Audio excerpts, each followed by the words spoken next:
നമ്മളിന്ന് ചെയ്യാൻ പോണ എക്സ്പെരിമെന്റ് വീഡിയോ നമ്മൾ നേരിട്ട് വീട്ടിലേക്ക് കിടക്കാം. പൊട്ടാസ്യം ഗ്ലിസറിൻ വെച്ചാണ് നമ്മൾ എക്സ്പെരിമെന്റ് ചെയ്യാൻ പോകുന്നത്. നമ്മൾ സ്റ്റാർട്ട് ചെയ്യാം. നമ്മൾ ഇതിലേക്ക് കുറച്ച് പൊട്ടാസ്യം ഇട്ട് കൊടുക്കാം.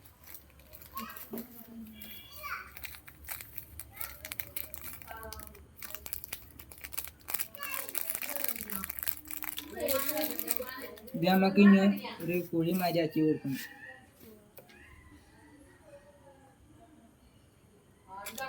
ഇതിലേക്ക് നമുക്ക് കുറച്ച് ഗ്ലിസറിൻ ഒഴിച്ച് കൊടുക്കാം.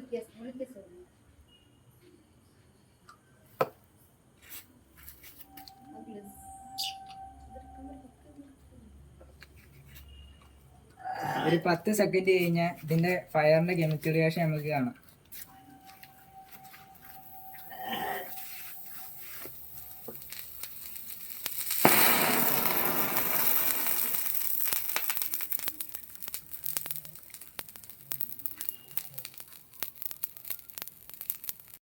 അടുത്തൊരു നല്ല എക്സ്പീരിയൻസ് വീഡിയോ ആയിട്ട് നമുക്ക് വീണ്ടും കാണാം. ബൈ.